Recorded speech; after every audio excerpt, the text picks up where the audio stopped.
Hello and welcome to this video where I thought I'd go a little bit more personal today and share about my experiences with and in the Akashic Records. So giving you a bit of a timeline about how I first heard about them, what my first experience was like in the Akashic Records, how that relationship has evolved and changed over time, what it was like to start reading other people's Akashic Records, when I first started getting paid for reading other people's Akashic Records, and how that relationship has evolved up until now, and what my relationship is like with the Akashic Records and the Akashic Masters today, now. I feel like when it comes to the Akashic Records, you tend to have your ear piqued by something when it's mentioned, or someone drops it in on a conversation, or you see a little sidebar on Facebook that just says something about the Akashic Records, and you're like, ooh, what's that? That sounds mysterious and interesting. So you start clicking around, and then before you know it, you're just in this Google research rabbit hole, which I felt like was pretty much what happened with me. I was like just trying to find out more, and I did my standard thing of going on Amazon and ordering a book about the Akashic Records, and I just became really intrigued by it. And I'm pretty sure it originated in a conversation with my coach who I was working with at the time. And I just was like, oh, what's that? That's interesting. And I think she did Akashic Records readings on the side, and I just found it interesting, and I just wanted to find out more, basically. So I ordered this book called The Akashic Records by Ernesto Ortiz. I can't remember why I particularly chose that book, but I don't even think I picked it up immediately. But there was one particular morning where I thought, okay, well, let me just pick it up, have a read. I basically was just sitting on the sofa with a cup of tea or a cup of coffee, I can't remember. I was just like in my pajamas pretty much. And I was like, okay, well, let me give it a go. Let's just see what happens. Maybe a ghost is going to walk through the wall. Who knows? So I was just kind of being open-minded. I was a bit skeptical, but I thought I'd give it a go. I opened up the Akashic Records, and I was doing kind of like the way that the author suggested to do it. And I just put my pen on the paper, and I was kind of waiting. I was just, let's see what happens. And it was weird. It was like this energy started moving through my arm and then coming down into my wrist. And I wasn't actually using my mind or my thought, and I wasn't actively trying to answer the question, but I just found that my hand very slowly started to move and create shapes, and there was this like really vital and powerful energy that seemed to be moving through my arm. And honestly, I was actually quite scared. I remember just being really overwhelmed, really just kind of worried that something was going to appear in front of me or just like scare me half out of my wits. I was both kind of overwhelmed, really intrigued, terrified, extremely curious, and then I just wanted to keep going and going and going with it. So this particular message came out, and I'll show that on the screen now, and it was like really scrawly, and I think there might have been a few spelling mistakes in there, but I just knew that what was shared in that moment was absolutely nothing that I personally would ever written to myself. I probably would have been like, oh, you know, it's like my parents' fault, or like it's society. I'd probably just like be blaming or like pointing fingers, or perhaps blaming some old wound that I was already aware of, like, you know, that stuff that happened in school, or, you know, whatever. But it was nothing like that. It was like not even close to being that kind of message. So after that, I think I remember crying and crying and crying and crying like for hours, because there was just so much overwhelm at the experience that happened, but also this real sense of like, oh my God, there's something going on here that's real. And there's nothing like the visceral experience of something like that when you're making yourself believe in this spiritual stuff versus actually having something weird happen like that makes you think there's kind of more to reality. And it's not, whilst there is still faith and belief in the experience of what you're having, when you have a direct experience, it just somehow reinforces that you're not making this all up in your mind, basically. So after that, I was just kind of hooked. I was like, wow. I was like both scared, but then also really interested, and like, ooh, it was like this really interesting like push-pull relationship. I was like this rabbit that like kept on darting out of like the burrow and then like rushing back in again.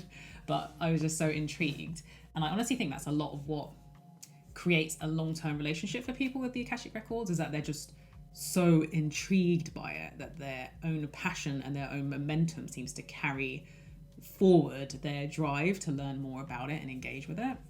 So that was most definitely my path. It wasn't just something I picked up and then put down. So I was like, oh, that was interesting, but actually I don't want to do it long term. And let me go to the next tool, like whatever, yoga or like some Buddhist meditation or whatever it is that I could have practiced. For some reason, because of that direct experience and that weird experience, it just was so real for me that I just kept on going with it. So then, because I was so impacted by that first download that I received, when I was in London, I decided to get a tattoo on my wrist of allow on my left hand and trust on my right hand, so that I could be continually reminded of what I felt like was a very profound message that the Akashic Masters were sharing with me. I kept on practicing, and like the writing it was like a different kind of writing from mine at first, like really ornate, very careful, and just not how I would write. Like I'll show a picture of how I ordinarily write on the screen now, and then like what the Akashic Masters writing would look like. And just the tone of it was very different. Just everything about it was very different. And I was learning through what I was receiving. So it wasn't just like I was writing something and then knew that's what I was going to write and then just reading it back. I'd finish writing it, go back and read it and be like, oh, that's interesting, because it didn't feel like it was coming from me. So I would actually be actively learning and gaining insights from what was coming through. So I was like, okay, well, I'm getting a lot from me doing this, but what about if I go and get some training to read other people's Akashic Records? Because this is becoming like a bit more fluent for me now, like all this writing, everything's good. So I went to this training in London, and it was in person. And honestly, it was fine. But at that point, I'd been practicing so much that actually I didn't find that it helped me get any further along with that.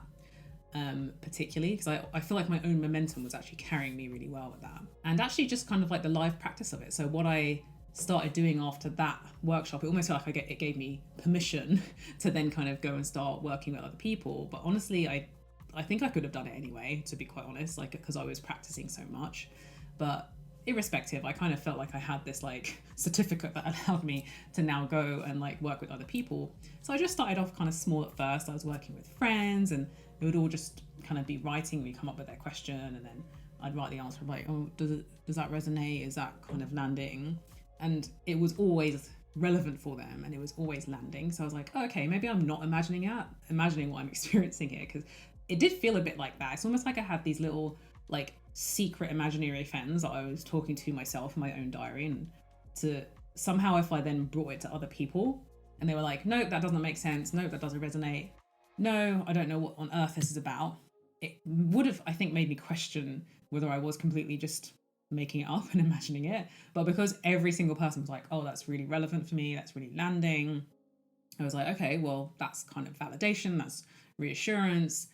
And I feel like this is probably often a thing, like in the coaching, like healing space, like you don't want to break people, like you don't want to do harm or inadvertently share something that kind of changes how they think about the world or makes them insecure, or just does something that isn't helpful. And I never once found that that's what happened with sharing from the Akashic Records. It always seemed to be helpful and informative, and so that built my trust up around engaging with the Akashic Records. Okay, so before I forget, because I know that I will later on, if you are very interested by all this Akashic Record stuff and you feel like, you know what, I'm ready to go deeper, then I invite you to download the guide that I've created. It's in the description box. It's called Align with Your Soul's Path and Purpose Through the Akashic Records. And it's basically some channel downloads, some insight into what the Akashic Records are, where they are, a bit more about how you can access them, and just basically allowing you to go deeper if you're feeling that curiosity, if you're feeling piqued and like this might actually be a really interesting tool to take you a bit deeper on your spiritual and your life journey. So if all of this is speaking to you, then I invite you to get that download now, and that will be sent to your inbox. So what I started to find over time with doing this kind of channeling and receiving and getting Akashic downloads from other people is that because I was writing, my wrist was really starting to hurt because I was just like writing, like so much writing.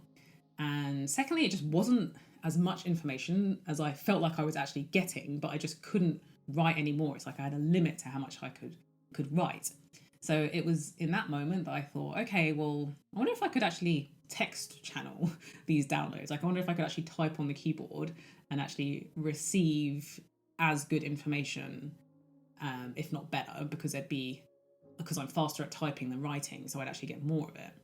So that was pretty much the next phase. It took a bit of practice and a bit of time, but I eventually found that was easier. Like, it was easier on my wrist.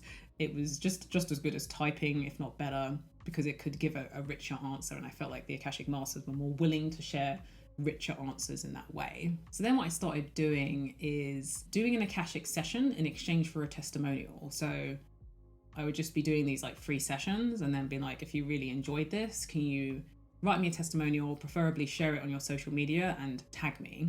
And what I found, that was just like such an amazing approach, because obviously they'd be having these like amazing experiences, like these massive, profound insights, just like these skeptical people who were just like, okay, well, I like you, Jen, like, I'll give it a go, fine, whatever you say. And then they'd kind of be like, whoa, okay, that's just totally landing. That's just, how did you know that? You know, all of this sort of stuff.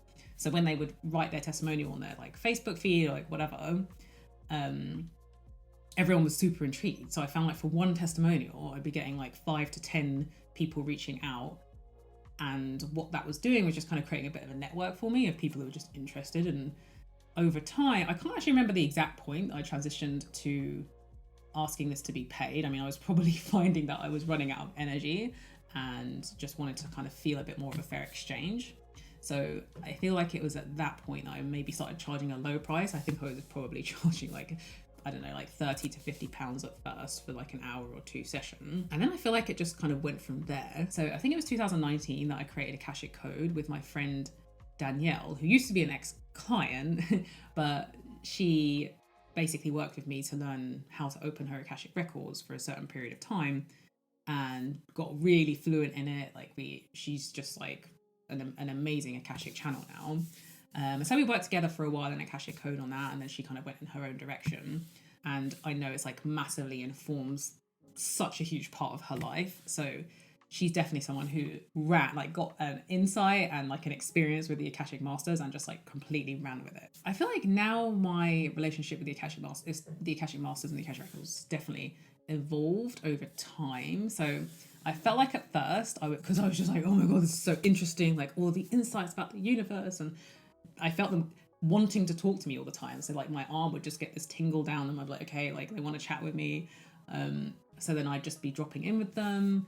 But now it's like, it's such a natural part of my experience and my day to day that I feel like there's less of a conscious, I'm going into the Akashic Records to find out about this, unless I'm actually going into some specific meditation around it, or I want to work with someone who is less familiar with it and it's easier for them to have an experience or create a rich intention when they're more consciously working with it. Whereas for me, I feel like it's just there all the time. I felt like when I first started connecting in the Akashic Records, I was asking them everything. I was like, should I relaunch this or should I launch that? Should I go this way or should I go that way? Should I go out this weekend? Should I blah, blah, blah, like everything. But I honestly felt like that wasn't really rewarded, because I feel like if you over lean on it and over rely on it, then it can, like anything else, kind of take away your own free will, your own conscious power, because you're always deferring to the Akashic Records. Like, you don't really trust yourself. So let me go and ask the Akashic Records. So I definitely do a lot less of that.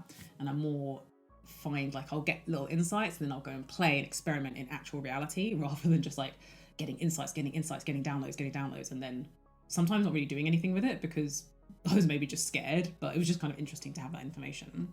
So I definitely feel like I spend less time asking them and more time actively engaged with reality. I often find that these days I don't need to talk to them as much because they've already shared so much with me, like the purpose of life, the purpose of why I'm here, my blocks, my limitations, things I've carried from past lives, struggles, shadows that I'm still working to integrate. Honestly, just so much that sometimes I just don't need to ask them anything else because I remember the stuff that they told me. I can already sense they're just going to tell me the same thing again. So it's not actually like as maybe let's say interesting to go in for me now because I've spent so much time in it and received so many downloads.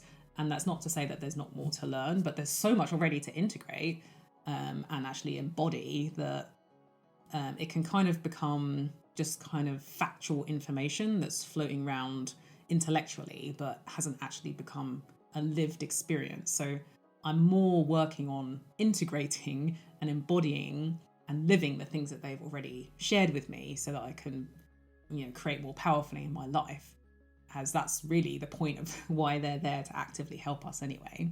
So that's up to me. That's part of my free will and part of the kind of action taking that comes following insights from the Akashic Records. So these days I don't tend to do one-off sessions. Like, very rarely will I, maybe once a year or maybe twice a year, I'll open the doors to one-off sessions. So again, download that guide if you want to find out about that, because I do tend to only share it with my email list of people who are already in my community. So if you want to be in the know about when I open a few of those spaces per year, then you'll want to download that and get on my email list.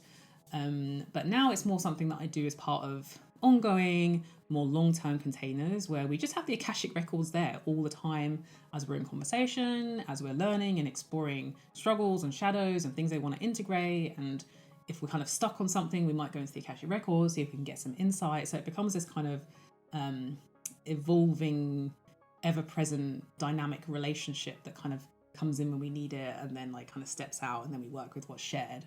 And that's not to say that one-off sessions aren't extremely powerful, because sometimes all you need is just an insight, but it's also nice to just have that ongoing support and ongoing reflection back as to how you're evolving with what you've learned from the Akashic Records. And personally, I kind of like that. And also I just like the intimacy of being in one-on-one, like longer term relationships with clients. So now I find the Akashic Records is really normal for me, like almost to the point that I kind of forget about it. It's almost like when something's like what's the word? When it's something's like unconscious competence, that I don't really need to think about it that much. And sometimes I'm reminded that it's actually not very usual to be able to just channel the Akashic Masters whenever you want some insight about something.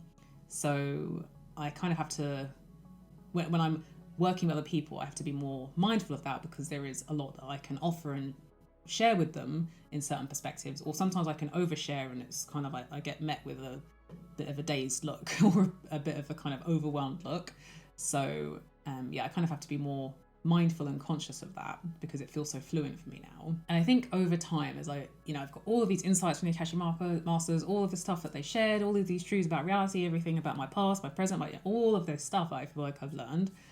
But at the end of the day, if you're kind of in a very, very disempowered state and you receive these insights and you're just like constantly grasping and wanting to find out more, like more Akashic Records stuff, and download, but then you receive all this insight and they share all this information and then you're not acting on it. Like, I found this so many times. Like, I've asked them, yeah, but what about this? But yeah, but what about that? And they're just like, we've literally told you that already. This is what you need to do.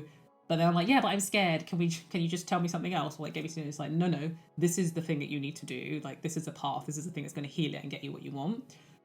And then you kind of, if you're just not taking action on it, you're going to come back a month or two later and ask kind of a similar question or a slightly different, but basically like the same question in different clothes, and they're just going to tell you the same thing again. So there's this awareness that actually we have free will.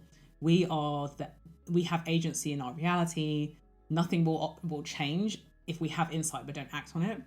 So I almost kind of like to take what they share with me in like bite-sized pieces now and actually do something about it. Otherwise it kind of just becomes annoying information and awareness and conscious awareness around like a thing that you're struggling with, or about the nature of reality, that you're doing something that's opposed to the flow of reality, but you just can't seem to help it because of whatever reason. So now I would rather get a bite-sized piece from them and actually go and do something with it and actually see the effect, see the shift, see my influence over reality, rather than, just like, I don't know, have this floating information that's just completely disembodied and I'm not living it. Because that just kind of makes me feel like I'm not really like making changes for myself. So I'm very aware of that. So now really one of the main things, other than working with my clients in long-term containers, my main relationship, my main experience of the Akashic Masters, of the Akashic Records, is to just really get insights about how the universe works. Like, why is it like this? How does law of attraction work? What other laws about the universe do I need to be aware of that influence, how I show up when I'm in my power?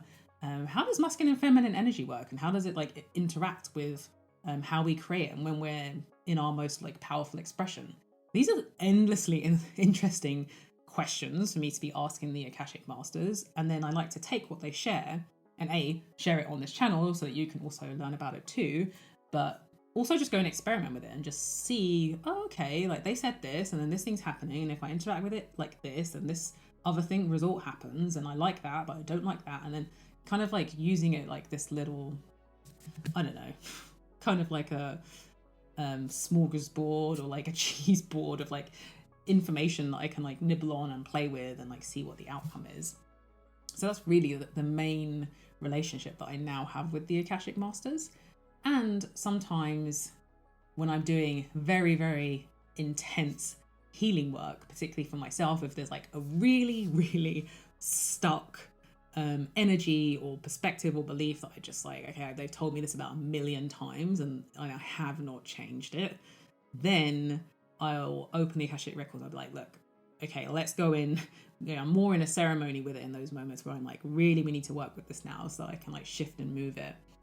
So those are kind of like sometimes how I work with them, but most of the time it's just kind of there and it's just a part of my reality. And if I want to like talk to the Akashic Masters, and I can just drop in with them in that way, and that's really, really nice, and it's really helpful as well when I'm working with people, because I can just, I want to see what your Akashic Masters say, and just like see what comes through and just like offer a little bit of insight in that way. So don't forget that you can go ahead and download that guide, Align with Your Soul's Path and Purpose, through your Akashic Records in the description below. And if you found this a useful video, I would so appreciate it if you'd give me a little like and maybe a little comment underneath, because it helps the algorithm understand who I am. YouTube doesn't know who I am. So if you're the kind of person that enjoys this and you interact with this video, YouTube gets who I am. So this information and more about the Akashic Records can reach more people, which is amazing.